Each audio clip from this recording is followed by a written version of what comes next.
आप देख रहे हैं प्रवासी संदेश।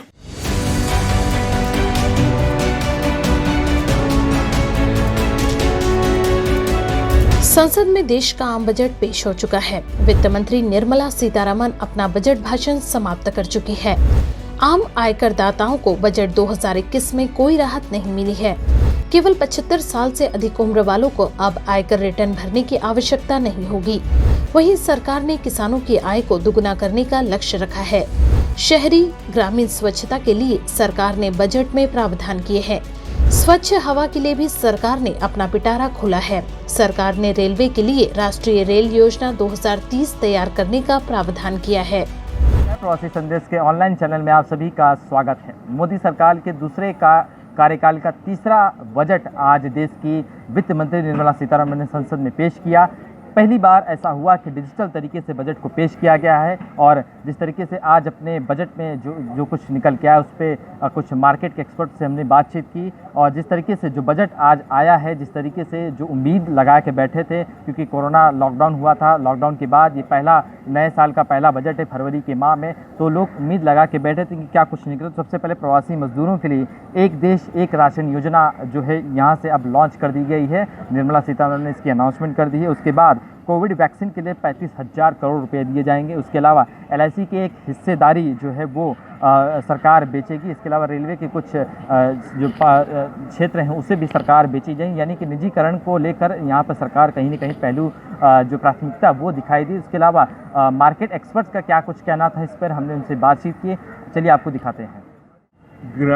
बजट लग रहा है थोड़ा ग्रोथ ओरिएंटेड है और कहीं ना कहीं फिस्कल, सोशल, स्टिमुलस सभी को कुछ बैलेंस करने की बात की गई है और सारे इम्पोर्टेंट सेक्टर में कुछ न कुछ पॉजिटिव अनाउंसमेंट हुए हैं। जैसे हम शुरुआत करें हेल्थ सेक्टर, और हेल्थ सेक्टर में 64,000 करोड़ का नया नई पॉलिसी और नया प्लान बनाया है जो 6 सालों में उसका एग्जीक्यूशन होगा, जिससे नई रिसर्च, नए इंस्टीट्यूशन और हॉस्पिटल्स बनेंगे।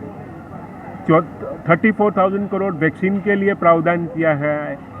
लेकिन यहाँ पे एक उम्मीद थी कि आयुष्मान भारत में मिडिल क्लास फैमिली को इंक्लूड किया जाएगा, वो नहीं हुआ, तो थोड़ा सा वहाँ निराशाजनक बात हुई है। आगे एम्प्लॉयमेंट जनरेशन के लिए जो 13 सेक्टर में PLI scheme, product linked incentive scheme का अनाउंसमेंट हुआ है, उससे काफ़ी एम्प्लॉयमेंट अपॉर्चुनिटी खड़ी होंगी जो आने वाले दिनों में गवर्नमेंट अनाउंस करेगी। इवन टैक्सेशन की बात करें, GST हो, डायरेक्ट टैक्स हो, कस्टम ड्यूटी हो, हर जगह पे गवर्नमेंट ने सिंप्लीफिकेशन की बात की है, रेगुलेशन नॉर्म को ईज करने की बात की है। वो एक बहुत अच्छी सकारात्मक चीज़ की है, उसका पॉजिटिव असर आप आने वाले दिनों में देखेंगे। मोस्ट इम्पॉर्टेंट इंफ्रास्ट्रक्चर के लिए भी गवर्नमेंट नया एक इंस्टीट्यूट डेडिकेट कर रही है जिसमें वो खुद 20,000 करोड़ डालेंगे।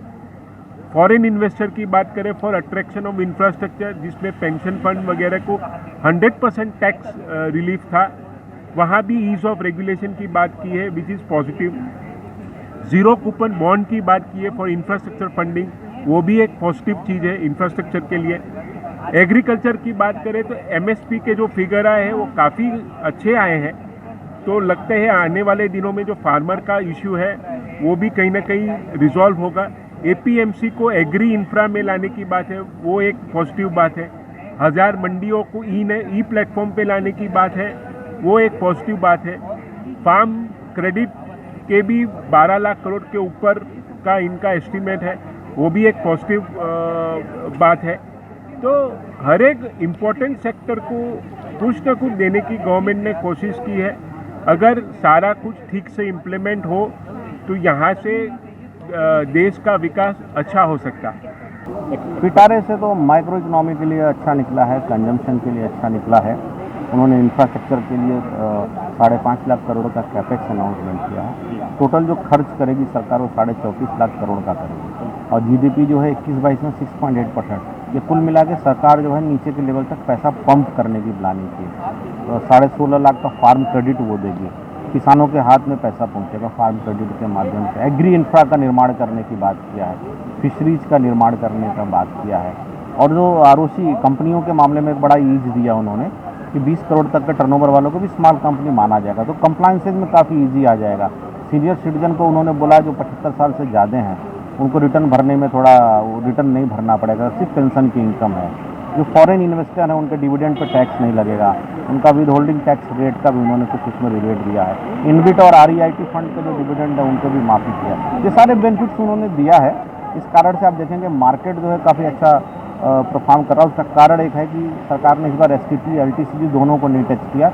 ये दोनों बड़े ट्रिगर पॉइंट होते हैं। अगर आपने टच किया और पॉजिटिवली नहीं टच किया तो नेगेटिव रिएक्ट करते हैं। LIC को लेकर जो बात, LIC जो है आपका डिसइन्वेस्टमेंट उन्होंने बोला कि 22 में करेंगे, वैसे भी 20 चला गया और 21-22 में सितंबर अक्टूबर में उसका इन्वेस्टमेंट करेंगे। और इंश्योरेंस सेक्टर में उन्होंने FDI की बात की है, क्योंकि कोरोना काल में हमको पता चला कि इंश्योरेंस काफ़ी अच्छी चीज़ होती है, इसका कवरेज ज़्यादा बढ़ना चाहिए, ऐसी कंपनियों को प्रमोट करना चाहिए। उन्होंने FDI की सीमा 49% से 74% कर दी।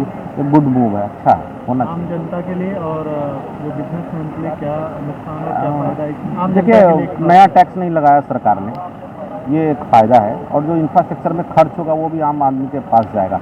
एक बड़ा ही इंतजार था ATC की डिडक्शन के इंक्रीमेंट का, वो नहीं हुआ। लोगों को था कि स्वास्थ्य पे खर्चा हुआ तो ATD का डिडक्शन मिलेगा, वो नहीं हुआ। और टैक्स स्लैब का रिस्ट्रक्चरिंग की डिमांड थी, वो नहीं हुआ। लेकिन ठीक है, नया टैक्स नहीं लगाया, ये भी अपने आप में एक सुकून है, क्योंकि इतनी बड़ी आपदा के बाद कई बार रेवेन्यू के लिए लोग टैक्स लगा देते हैं। सरकार ने खाली डीजल पे और पेट्रोल पे सेस लगाया है, वो भी ठीक है, धीरे धीरे करके पैसा ले लेगा, अटैक करके नहीं। तो ये हमको लगता है कि कुल मिला के ऐसे संकट के बाद सरकार ने कोई नई टैक्स कलेक्शन की योजना न बना के इनडायरेक्ट वे से, डिसइन्वेस्टमेंट से, BPCL के डिसइन्वेस्टमेंट से, बैंकों के प्राइवेटाइजेशन से, एसेट मोनेटाइजेशन से, DFC के मोनेटाइजेशन से और सरप्लस लैंड के मोनेटाइजेशन से पैसे कलेक्ट करने की योजना बनाई, ताकि हम अर्थव्यवस्था में पैसा डाल सकें।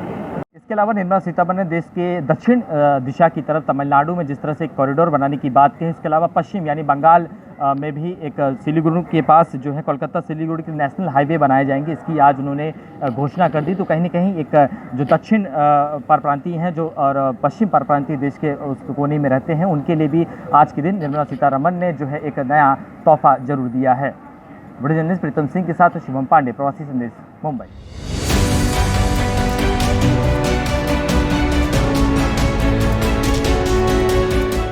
प्रवासी संदेश को लाइक करें, शेयर करें, कमेंट करें, सब्सक्राइब करें और बेल आइकन जरूर दबाएं।